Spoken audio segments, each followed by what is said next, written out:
Those are the two speckled Sussexes. It's a Wyandotte. So the two, one's tail feathers didn't come back in after the molt. Those are the Midnight Majesty Morans. She's the other, these two are the Prairie Bluebell Eggers. That is Enid, because she's so colorful, and that is Wednesday from the show. And one thing I want to talk about the Brahmas. I got them because they're supposed to be like huge and docile and super friendly. And they are bigger than the other chickens, I guess, body-wise, but they're not really any taller. They're pretty big, poofy, heavy-bodied. But it says they're super friendly, and I would say they're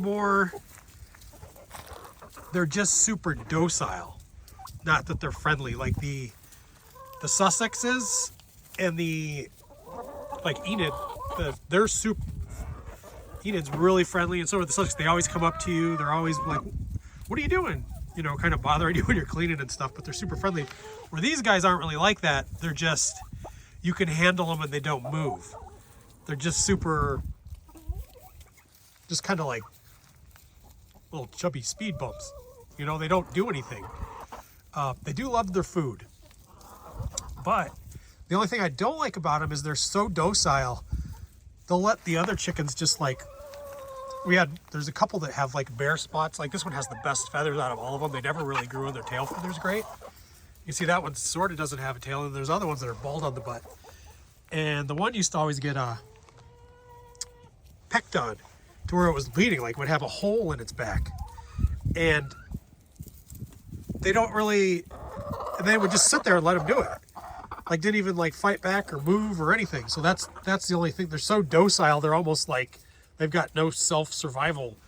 You see that one's got kind of the bald butt. And those have been like that since the first year. Their feathers never came in, and I thought it was maybe because I got them too late. I got them in like April, and it says they mature slower. But some of the Wyandottes are like that too. Like that one has some tail feathers. The other ones are still inside, I think. They didn't all come out. And you can see here's the little tunnel I got. It goes inside to keep the wind out. And so that's the only thing I would say with I probably won't get any more Brahmas. I mean, I would like if I could ever have roosters. The roosters are supposed to be super big and tall, which would be cool, kind of like a big, like teddy bear kind of thing. But they're just so, they let everything can just push them around. They don't really have much survival instincts at all. I mean, not that any of the chickens do, but they are sweet though. You can handle them, but they don't really come up to you or anything. So like friendly is kind of the wrong word. They got the feathered feet too, if you can see that.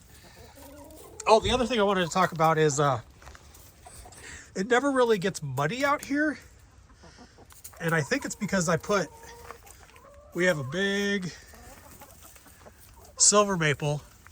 It has a ton of leaves, and the neighbor has one too. And so I pile up all the leaves and I dump them in here.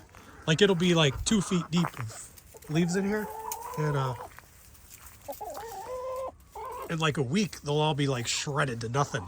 So even when it gets wet, it'll puddle and stuff in here, but it never really gets muddy. Because that said, it could be a problem with these guys is their feet can get muddy, but I've never had a problem with the Brahmas having muddy feet in here.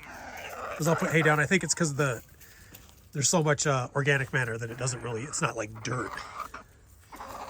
Anything else?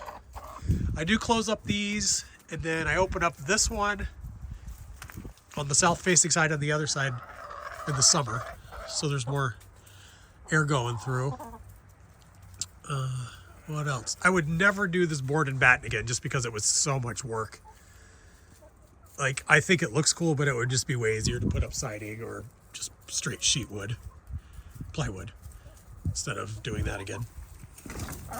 And you can see they could go under there. They like to go under there like when it's raining. If it's nice out, they'll still stay under there all day. And this side used to be the same as that. I took it off and put the clear stuff up so they get more sunshine in there. And that seems to Only problem is with that, I think it makes them stay inside more in the winter because they do just like sitting in the sun. Whereas I think they came out more before I put that up, but it helps them, probably makes them like produce eggs and stuff better because they're getting more sunlight. I do have a light in there. And if anybody in the comments has chickens this far north, if anybody has any that knows any that still leg through the winter without a light this far north, I would be curious to know if that's, because you'll read a lot of stuff that says, oh, they lay good, like Brahmas are supposed to lay better in the winter. I don't even think these guys are laying right now. I get occasional eggs, and I don't know if it's a Wyandotte or a Brahma doing it. But all my olive eggers, the prairie bluebells, the Sussexes, and the Midnight Majesties, they've all been laying through this whole, after they went through their molt, they've all been laying. Okay, I think that's all I got for now.